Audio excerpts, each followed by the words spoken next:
Well, hey there, Mama, and welcome back to Mom's Overcoming Overwhelm. I'm Emily McDermott, back with another bonus episode of Coffee and Tea with M&E, which is the fun monthly chat I have with my friend Michelle Byrd from the Busy Vibrant Mom.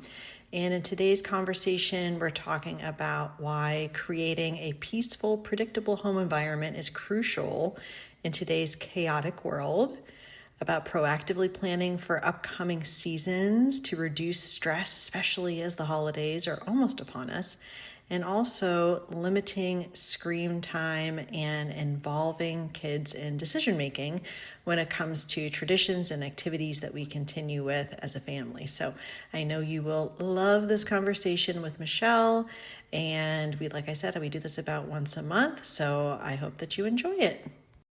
Hey, friends. I'm excited today. We have Emily McDermott hanging out with us, and we are just going to talk about all things that moms go through, all kinds of fall stuff that is happening, school, and all the things. So, how are you? I'm doing really well. Yesterday was my birthday. So thank you. Yeah, it was really nice, just kind of chill. And today, Sean said to me, "What does it feel like to be your first full day or your second full day of being 45?" Fine. I don't know how I'm supposed to respond to that question. But yeah, it was really good. And I'm just very grateful and thankful for everything. It's just a good time to kind of reflect and be grateful. So that's kind of where I'm at today and That's happy to hang lovely. out.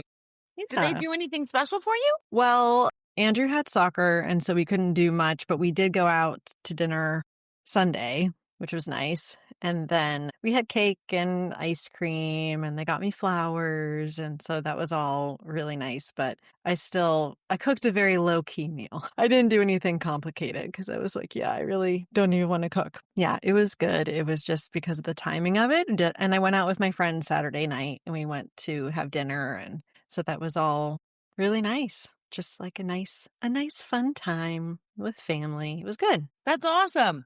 I love when you can have like a good time. It does seem like with birthdays, like, what do I do? Should I have everybody over? Yeah. Kind of an excuse to have a party. I know. I'm kind of low key.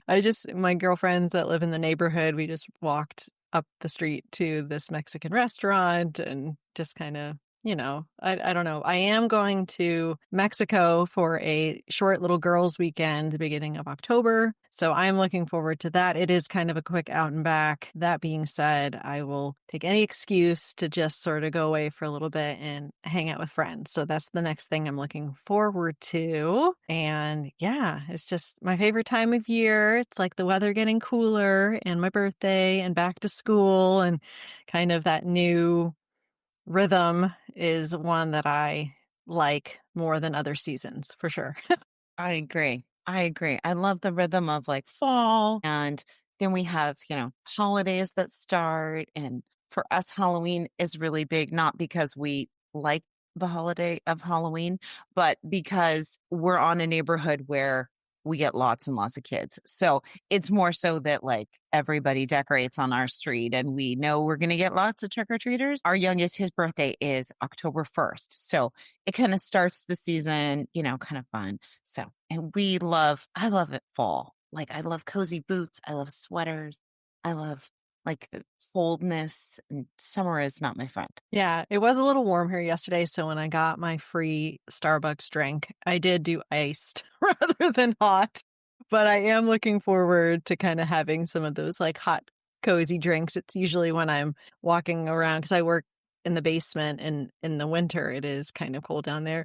I'm always like clutching my hot tea and rewarming it, right? Like multiple times a day. But have the cozy blankets and the sweaters and all the things. Yeah, that's something that I really like too. And one of the things that's kind of cool, I mean, obviously with you in California, it's a no-brainer there's probably a lot of wineries and breweries and stuff out there. But I think more in my 20s and before kids, I would go because there's a lot of nice wineries close by in Virginia. But there's something also I like about just sort of doing that in the fall, like going to like a winery or something and just kind of relaxing for a little bit in the fall. And especially near like the Shenandoah Valley and everything, like the colors of the foliage, it's gorgeous. So that's something that's kind of on my list of something to do for fun. Maybe bring the kids. I don't know. We'll see. Some of those places are more kid friendly than others, but just to kind of, I don't know, go for a family bike ride or something like that is just more appealing in the fall rather than in the sweltering summer. So I'm looking forward to that. Definitely. Definitely. We used to be members of a couple wineries up in Napa, but we found that we don't go as often, but fall was always the best time to go. It's beautiful. It's harvest season, so there's often lots of different colors and it's pleasant. The weather is still super nice. It's not cold. Um, and it's lovely. But yes, you just have to kind of be careful of if you're bringing your kids to a winery or something that either you're prepared and the winery is okay with you bringing kids. The ones that we were members, we did bring our kids and was like one or two, like the first winery, they like did coloring and like activities and like nice things. And the second winery, they like had their iPad or whatever. They got electronics. We definitely had to bring extra sets of clothes. A couple times they fell in the lake. They like slid in or somehow their shoes got destroyed. I don't even know. So yeah, it's those kind of times where sometimes it's nice not to have to go with them and babysit, Yeah. but only until they're older and they can kind of do their own thing. So you just Yeah, do what you can, right? totally. How's your start to the school year going? Great question. So it's good. It's good. I do just now I'm embracing my part-time job as an unpaid Uber driver. No, I'm just like, okay, here we are. We're going to be in the car a lot. And so one thing I've realized is I did it last year and I need to kind of record an episode about it, but I pack a bag that is stuff that I can do in the car. So it's kind of ready to go and it's work stuff as far as like something, maybe I'm brainstorming or something I have to think about or my planner or something to take notes or think about what things I need to get done and kind of think through those or things I don't necessarily need a computer for, maybe just my phone and just to have a bag that's ready because I often you go and you're sitting in the car waiting for kids or you go to a sports event and you may or may not start and you might just be sitting there. And so it's always nice to have just a bag of like extra to-do items, I feel that like is easy, grabbable. And then I don't have to think about what was it that I needed to bring or what can I bring in the car without my computer? So I need to do kind of like an episode on what to bring if you need to take it in the car with you and how you can also be productive. I remember someone sharing on a podcast, and this kind of blew my mind, that when they went in the car to do pickup and they were sitting in the pickup line, that they would bring laundry to fold. I thought that was pretty genius. I mean, I don't think I'm the personality that would want to do that. It'd be so funny. You're like folding your underwear in the minivan and everyone's watching you. However, if you struggle with folding your laundry, that might be if you're sitting there for a good, 15, 20 minutes, that might be something that you could potentially bring with you if that works for you and your personality. Gosh, I would think I was going to lose like a sock or like a t-shirt or something, a kid's going to open one of the van doors and something's going to fall out and you won't even notice it. You'll get home and you'll be missing, 15 socks. So like, I don't know if I could do that one, but I bet if you did have a little bucket and you were like keeping it right there and kind of folding stuff, you could. Yeah, it's kind of like that downtime, like you said, just to have a plan for like the downtime so it doesn't end up just being like the mindless scrolling and everything. And you reminded me of something I've done, just this little tweak that's really helped me. I had some of these like zippered canvas sort of bags, just like little ones, kind of like makeup bag size. And I realized that I had all of this loose stuff in my backpack, like hand sanitizer and a little first aid kit and chapstick and like these different things that I just had loose in my main bag. And anytime I would switch bags, like to go to church or that kind of thing, I would not have those things. And inevitably, I'm in church and I'm like, oh my gosh, my contacts are so dry. I need my eye drops. And then I didn't have them. So my husband makes fun of me all the time for having bags in bags. However, this is really helpful because then when I switch my bag to my church bag, I just take that little thing and I pop it in there and it works really well. So I still have like my keys and wallet accessible in a different pocket, but that's been a little hack that's been helping me. And also, I don't have to like rummage through the entire bag to find the stuff. It's just like in its own little thing. So that has been something that has been improving my life lately, I guess, when it comes to my bags when I'm going somewhere. Funny how a little thing you're like, I had all the little tiny things that you just mentioned that are in your purse, like floating around all the time. That you just think, I need to change purses. And then you try to think like, what was in this one that I need? What are all these little bits? And so I used to have them in a Ziploc bag. And then just recently I was like, I can upgrade. I have tiny bags. I do not need to be using a Ziploc bag. I can put all the little tiny things from my purse in one little zip pouch, as you mentioned, and then I can easily transfer that to another bag. Yeah, because at least my husband, he doesn't understand the whole bag transition thing. He's like, why is this a big deal? I'm like, it is a big deal. Like, because it's the worst feeling. And then the other thing is, it's always when I don't have the little first aid kit that I go somewhere and then the kid scrapes the knee or, you need a Band-Aid or something like that. Or you unexpectedly get like a treat and it's like, oh my gosh, where's the hand sanitizer? Because there's nowhere to wash our hands. So I always get really annoyed when I don't have like some of those basic things. So that has been really helpful. And then I don't know, it just makes me feel like more efficient in my day to day. And I feel like anything to make me feel more efficient is a win because I get a little dopamine boost every time I see my little bag in my backpack, which maybe is pathetic, but that's what makes me happy. Good. No, it's just one less thing you have to remember, right? Yeah.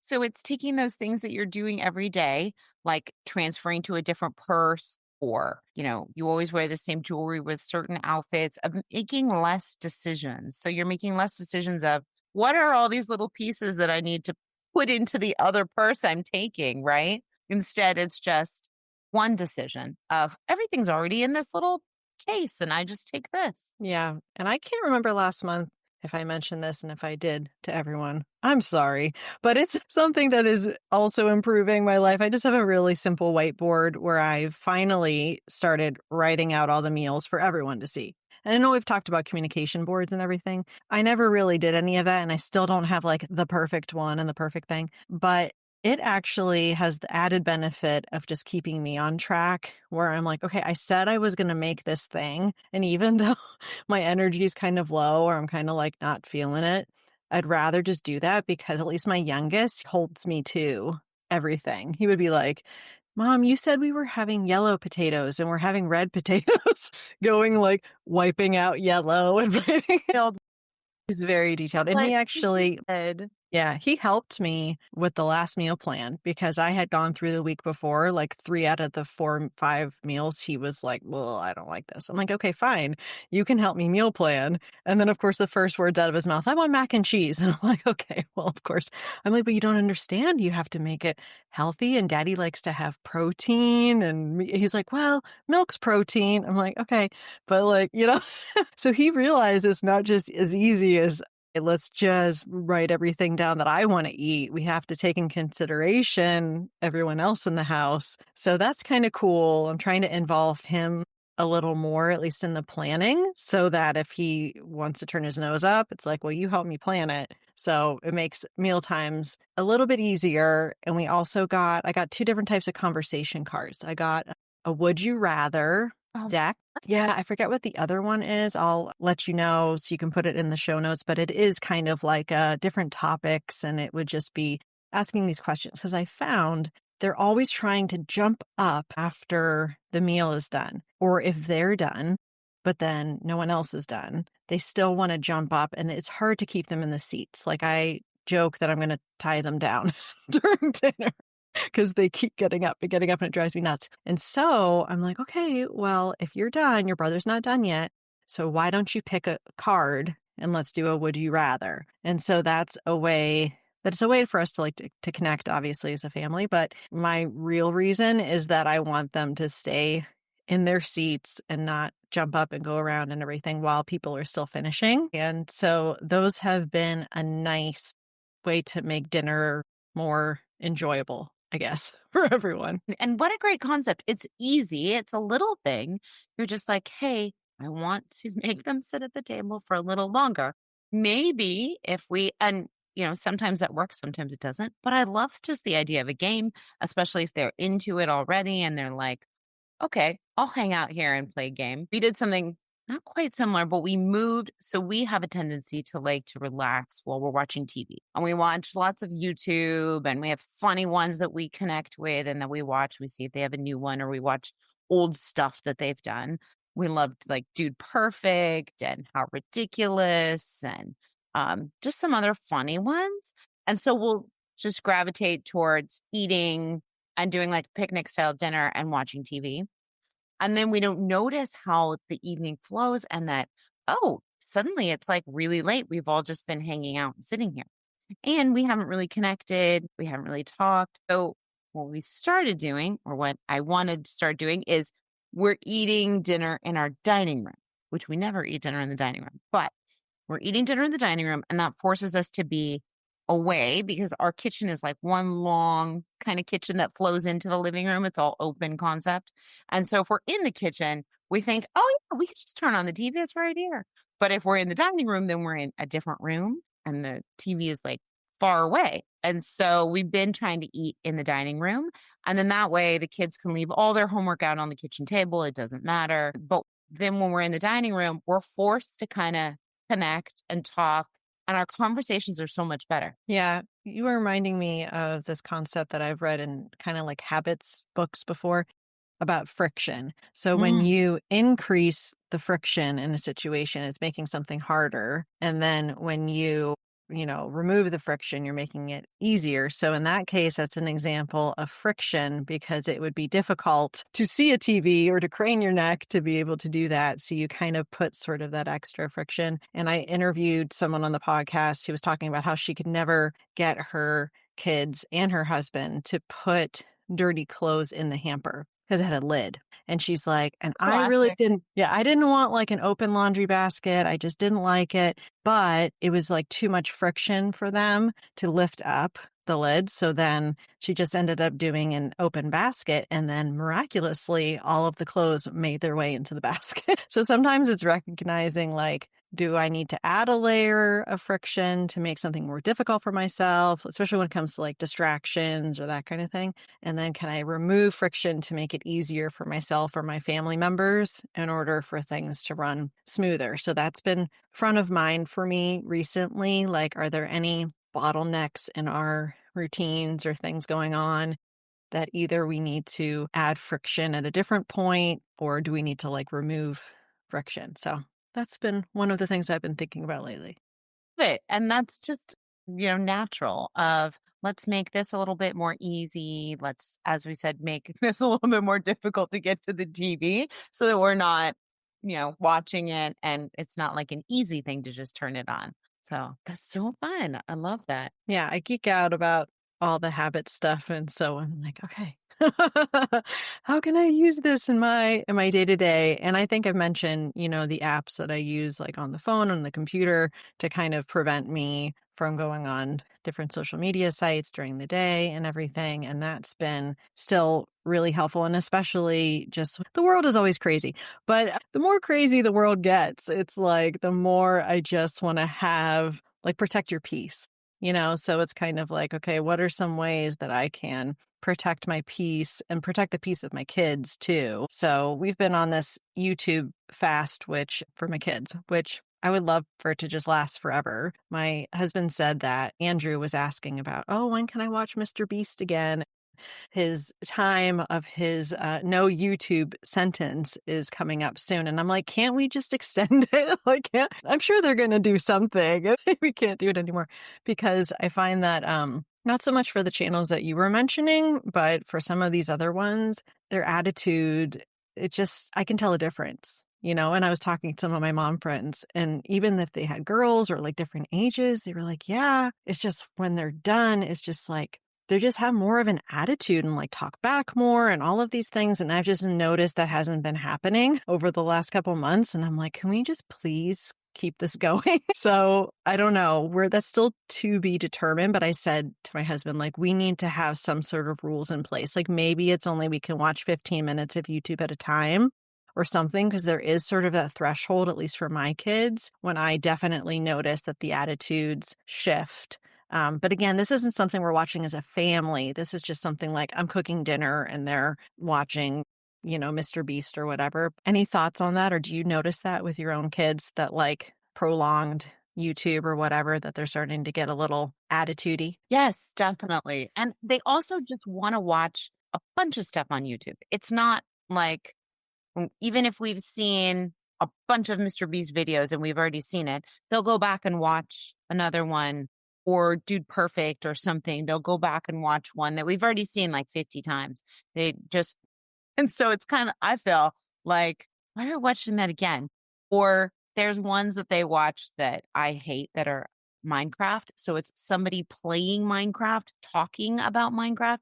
And I'm like, I feel like, any wisdom or information I have dripping out of my head, like this feels so, I'm becoming so stupid by watching these shows. And so those are the ones I really dislike. And so sometimes they will watch them, like if my husband's cooking and we're kind of getting these together and I'm running around the house doing other things. But then when I come downstairs, I'm like, okay, no more of this one.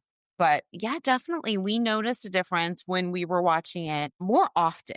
Like there were more nights in succession that we watched as a family in the evening, instead of, it used to be TV was just on Friday, or we just had movies over the weekend, or we only watched sports. If there was a sports game, we'd all watch it. And so I definitely do notice if they're on electronics or they're watching something, their attitudes afterwards are not always the most pleasant. And I don't know if it's a specific time frame, if you can say like 15 minutes or 20 minutes or 30, or it's the repetition of doing it often. Yeah, that's a good point. And when they're having friends over now, so they're 7 and 9, but it's becoming more normal for the kids that are coming over without even asking or thinking about it. They just bring their devices. Like they bring like their tablets or phones or whatever. And with the expectation that like our main activity is going to be that we're playing Roblox or Minecraft or whatever. And one of Sean's friends did that. And I was like, okay, well, you guys can maybe do this for 15, 20 minutes and then it's off. And then you're going to be finding something else to do that is not involving any screens whatsoever. And I don't know. I mean, I'm sure the parents, and I know the parents well enough, I think that they're probably like fine with that. They're probably happy about it. But I don't think it's very normal based upon what I hear with my kids going to other people's houses that there's any kind of restrictions at all. It's just sort of like, come on over, bring your tablet, you're here for 3 hours and, you can just play it the whole time and whatever. And I am not okay with that. So it's one of those like, okay, well, as long as it's my house, then I can kind of set those expectations. And I'm sorry if you guys don't like it, but there's plenty of things inside and outside that you can be doing that don't involve the screens. And so that's just been something I didn't think we were going to have to be navigating this early, but we are. And it's really like explaining to the boys and like why our family's doing it different, that kind of thing. So that's been kind of an interesting new nuance when it comes to their relationships. That's so interesting. We have had it with teenage girls. We don't have as many teenage boys that come over. When they come over, they usually have a purpose. Like they're going to go play sports, or they're going to walk down to the park, or they're going to play on the basketball hoop or whatever. So they usually have like a purpose, but it's more so with girls who are like, oh, we're all going to sit down and watch a movie. And they also have their phones and they're like taking pictures and looking up other stuff. And then you also wonder, what else are they looking up? What else are they posting? Who's looking at what? And is that helpful for other girls who may or may not be at your party or whatever? And is that also helpful for whatever they're looking at? Is that positive, or are they comparing things, or are they getting into stuff they shouldn't? So I know we haven't done it, but I know other people have like a bucket or a basket, and it's just like, oh, when you come over, all the electronics and all your phones go into this bucket. And then when you leave, you can have them back. And Yeah, I I'll take like some that. fun pictures so that you have some fun pictures if you want, but everything goes into a bucket. Yeah, I really like that because I don't know. I mean, my kids are still relatively young, but just kind of thinking about what's coming ahead. And I was also thinking again with just sort of all the chaos in the world, it's like I feel like it's more important than ever to have our homes be more of this like calm and very like predictable environment, because the world's very chaotic. And so then it's like, well, what can we not control from like I'm a control freak kind of standpoint, but what can we actually control about what's going on in our homes and having it be a place where kids can actually think and rest and connect. And also when it comes to like the things you and I talk about with like organization and routines and these things that kind of help with like the flow of the home, but just like the predictability of I always know where my backpack is. I always know where my soccer stuff is. I'm not looking for things. I'm not constantly getting frustrated because this is lost or I can't find the library book or whatever. Like the predictability of knowing where to find things when you need them and having the routines that they expect. And then also being able to have some of those boundaries around the outside world and kind of like what's coming in. And of course, every family has to decide what's right for them. But I have found that it's really helped my anxiety and stress levels to be able to do that. And I've had to be more protecting my peace when it comes to being on social media lately. So I'm really like, okay, well, if I'm feeling this anxiety, I'm sure that's coming through to my kids. Like it is being reflected back to them. So I've just been really trying to be very intentional with that aspect of like creating more of that predictable, peaceful. I would say peaceful, except that I can't control the volume level of my kids' voice. Boys are It's not not. often Oh my peaceful. gosh. So it may not be peaceful in the traditional sense. It's certainly not quiet, but it has helped me feel more like agency over my life and my family's lives when it just feels like it's the wild, wild west out there sometimes. So I hopefully don't feel like I'm alone in that, but I'm just kind of like, okay, what can I do to actually help, the kids have a good experience, at least at home, even though there's always stress like outside. Definitely. Yeah. Just a couple weeks ago, I went to a conference in San Diego and it was all about parents rising. And sorry if you can hear the garbage truck running around in the background. But it's all about parents rising. And it was with Arlene Pelican, who is amazing talking about screens and good things that are on screens and bad things and kind of where screens are going and how it produces anxiety in your kids. And so it was really interesting talking about AI and bots and things that are marketed to kids and things that are marketed like under the radar of these apps that they're on, that they're constantly being fed information that is super adult information that they should not have to deal with or make decisions about. I mean, anything from violence to body consciousness to sexual stuff to, just stuff that like it's adult information, adult stuff that kids should not be exposed to. But it was just crazy. And then also she had Sissy Goff and David Thomas came and they both spoke also about anxiety and the raising anxiety with kids and what you can do and kind of physical, what it looks like. And then also you can tell like if your kid's anxious and then also some practical stuff of what can you do to help them be less anxious. So Wow. it was really great and all about screens. Yeah, I've been meaning on my list. I have the anxious generation. It has been recommended to me by more people than I can count. And Yeah. I'm like, Isn't oh, that one with it's like a girl like they're in a ball ball pit. pit and it's Yeah. all like yellow balls? I know. They recommended that one too. Yeah. So I'll just make a little pledge here that before our next chat, I'll make sure I've read that. I can report back. Oh, But good. yeah, I need to read it.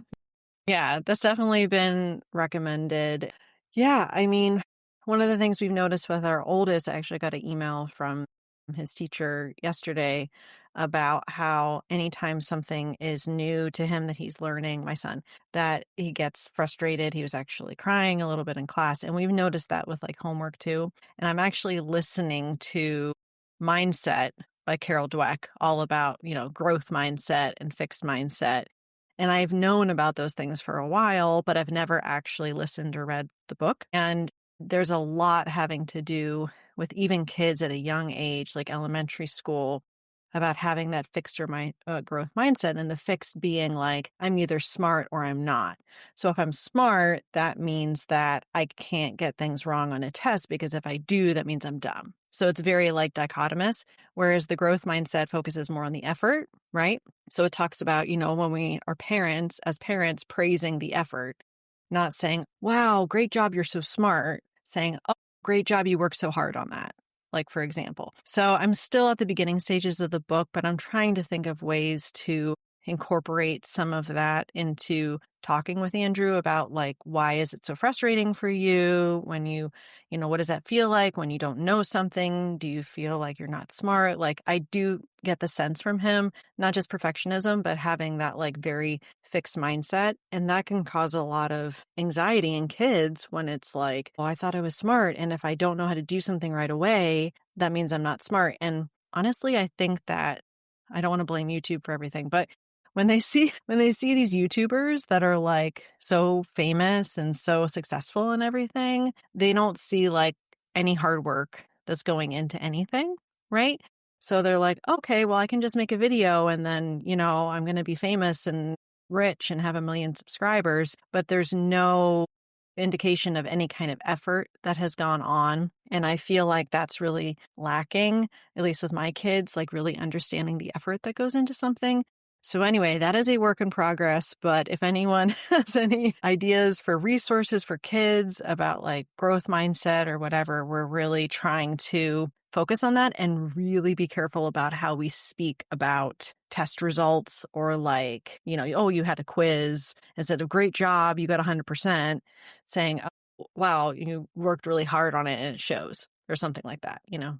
Yeah, I think it's almost like, back in the day when there was like Pinterest and you'd compare yourself to a Pinterest perfect mom, or, the perfect thing you see somebody do on Instagram.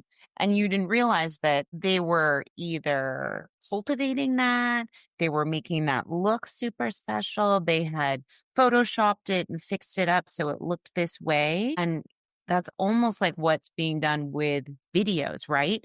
It's edited and it's perfected to exactly what they want. And it's not showing that whole lead up to the perfect video. It's just showing the perfect video. So then kids, like your kids, our kids, other kids are like, oh, that's so easy.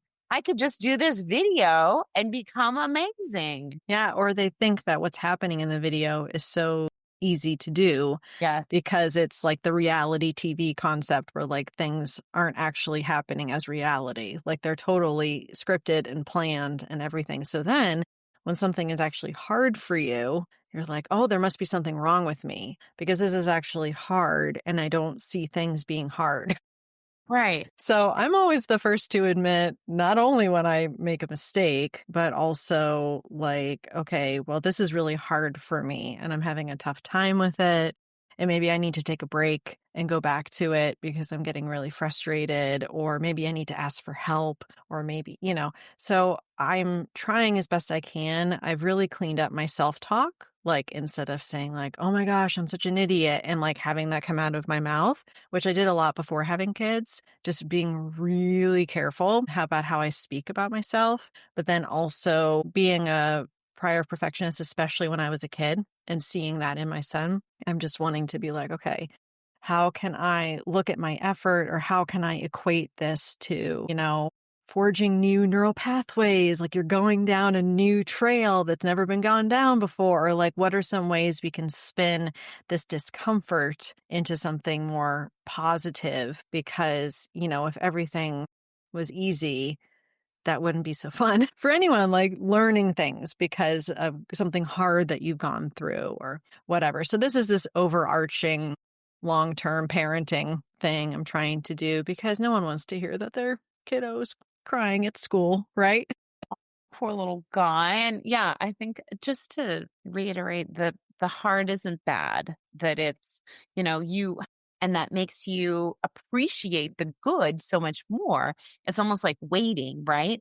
Like I think nowadays our kids don't wait for anything. And so the anxious, they're like, why don't we have it right now? But if you have to wait for it for so long, you're more excited about whatever that thing is. If you have to work really hard in math and it's not coming easy to you, then you're super excited when you do really well on the test because you did have to work really hard or you did have to wait. Yeah, you're right. I think it's the combination of instant gratification and having this sort of curated view of everything because everything's been perfected. It's really not done any service to our children, you know? So, I mean, I can't make Amazon go any slower, but I can try to explain, and just one example that popped into my head is that for a long time, we've done it ever since the kids were born, I think, that they're not getting presents like just because. We're not going to Target and just getting something because we're in the toy aisle. Like we have it on the list and we do it at birthdays and Christmas instead of instant gratification. Like if I'm going to Target, I know I'm getting a treat or I know I'm getting a toy or something like that. So sometimes we have to kind of look at how are we supporting this idea of instant gratification with our kids, or my kids get frustrated if like the remote doesn't work properly. They're like, why isn't it connected? And why I want to watch my Netflix. And Yeah. I don't know. Let's try to figure it out. Okay, well, I tried this and this didn't work. Huh, interesting. Okay, let's try this. And they're getting all like fidgety, like it's okay. But they're so used to everything working instantly and perfectly. And so there's not a high tolerance or not a lot of grit. I guess grit is the other kind of term for it. So yeah, trying to raise resilient, gritty children in a world where I shouldn't say everything, a lot of things are super easy for them because of instant gratification and just sort of being able to get things when you want. Like you could get everything very quickly if you wanted to. It's not that we will, but we could, right? When it comes Right. to stuff for food or entertainment or any of these things. Yeah, it's all those interesting things that you don't realize because you just get stuff on Amazon and it's so much easier. Or you just pick which movie you want to watch right away on Netflix. Why would you have to wait? And then realizing, like, as we were growing up or other things, we had to wait for this. And then how much more we appreciated it. Or we had to like record something and it was only on at that time. And if you missed it, it was like, good luck. It's not anywhere, like you can't find it. Whereas now you can find most anything you want on the internet. You can record or watch anything you want when you want. You can get anything you want by Amazon or food delivery places. So just that idea of like cultivating waiting in this generation of go without patience and kind of thing. I notice myself, I'm anxious when I'm driving. I'm like, why are they doing that? I should be able to just go I want to just go. I got to get there. And I'm not realizing I'm driving. I'm in traffic. It's not going to go as fast as I would like. I need to just know that that I have to have more patience when I drive. Yeah, definitely one of those fruits of the spirit I'm trying to cultivate. But it's funny, sometimes it's like Sunday afternoon and I get all like old and crotchety and I'm like, why are all these people on the road? It's Sunday afternoon. There shouldn't be traffic on a Sunday afternoon. And I never feel so old as when I'm like in my car complaining about traffic and stuff. And that's something I try to watch myself too with like the kids, because I don't like swear or anything, but it's just more like stuff that comes out of my mouth. I'm like, oh, a lot of sarcasm. Like, oh, thanks so much for making yourself at home on my bumper. So yes, always trying to model the behaviors that we want to see in our children by modeling it first ourselves, right? Yes, definitely. With our use of technology, with our use of phones, with our use of driving and language and being kind to others, there's always something we can work on. Yeah, for sure. It's always like, okay, what is the one thing we need to work on? Because I think it can get overwhelming of, I need to work on all the fruits of the spirit. I need all of them. Just work on the main one, and that will lead to the others. Yeah, I've had a lifelong cultivation of patience. I haven't moved on to any of the other ones. I just keep trying to do patience, and it seems to be a lifelong pursuit. That's why we're good friends. 'Cause we're Yeah. I hear ya. I am not good with the patient portion. Yeah. Well, as we kind of wrap up and we're thinking about, okay, fall's coming, what kind of things do you have that are coming up, or what kind of, things should maybe moms be thinking about, kind of looking forward to? I would say maybe just having a couple of seasonal things that you're embracing that you want to either for yourself or maybe for your kids too. Like maybe it's a favorite fall drink or kind of like going and doing one thing together. Like my big goal is to get a bicycle or to borrow one from a neighbor because I really want to do just a very simple family bike ride, but I don't have a bike. And so every weekend when it's like super nice out, I'm like, we should go on a bike ride. I don't have a bike. So just kind of picking a couple things. And then the other thing I would say is that I'm actually already in the mindset where I'm trying to get Christmas lists together for my kids, which I know sounds crazy, but usually by October 1st, I get a text from my mom and mother-in-law and my sister-in-law saying, hey, what's on the list for the kids? Because they like to do their shopping early. And I've known this about them for years. So more having the conversation kind of now with the boys and thinking outside the box as far as like more experiences, which is something that we try to do. Some of my family members are more open to that than others. Some people want to just do the physical gifts, which is fine. But I'll always recommend like, oh, they would love a pass to this trampoline park or, like we do swim lessons. So if you want to pay for some of the swim lessons or, those types of things, that has been really helpful. But yeah, I always have in my mind trying by October 1st to at least to have some idea of some gifts for those early Christmas shoppers. So that would be what I would recommend. How about you? Of that, yes. Well, I just got asked this last weekend if one of the children had their list ready to send Oh, to grandparents. And I was like, don't send that list because then they'll look at all the other two kids' lists and those are not updated. And it's like, no, no, no, don't send anything yet till we finish it. But yes, we have relatives that definitely like to get things early, which is good. I'm nothing against that because I love to get things early too. I love to just think about, okay, what can I do right now with these seasons that are coming up that are going to be busy? As I said, Halloween for us is super busy. And then a few weeks, then it's Thanksgiving.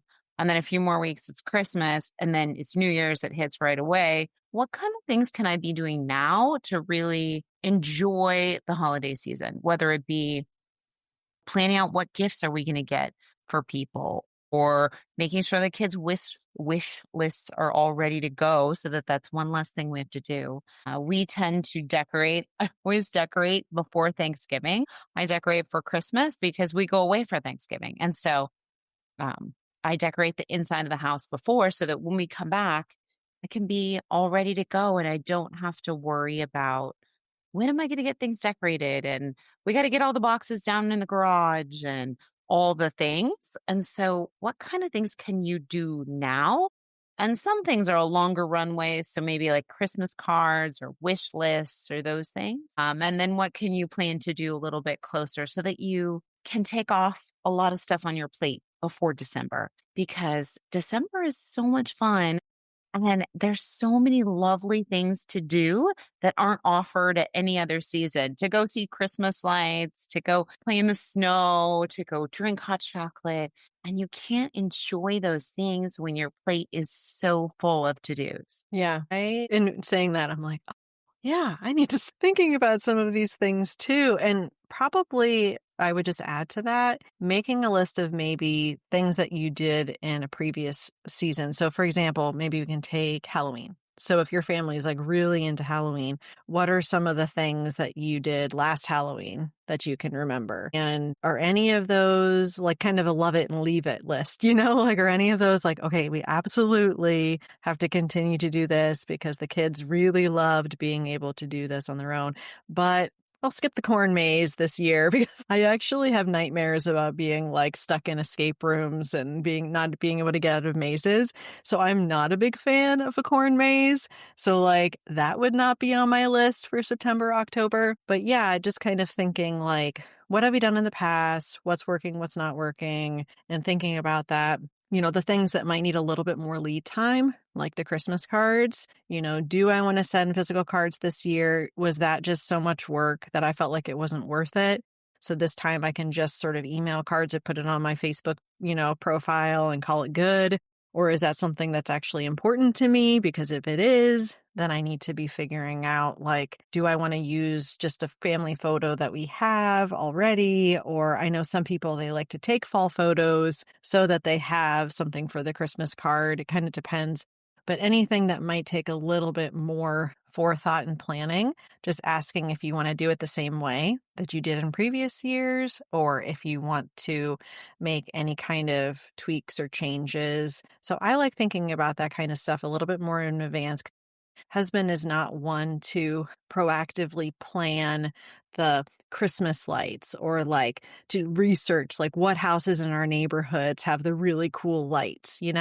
So that falls a little bit more onto me. So I need to be understanding my capacity, like how much do I care about this and how long is it going to take? And do I need to start doing this in advance? That would be a good when you're talking about like when you're waiting for kids to be done for activities, a good little research project, like what are some activities that are coming up that I want to do? What are some things we can skip this year? And then sort of having that in mind in advance. And bringing it round to like the dinner table of like, hey, Halloween is coming up. We did these kind of things last year. Do you want to do those? Or do you want to skip the corn maze? Do you even like that? Do you want to carve pumpkins? Like our kids don't care, so we don't usually carve them. And then they just rot. And they're kind of over the age of going to a pumpkin patch. It's not for them anymore.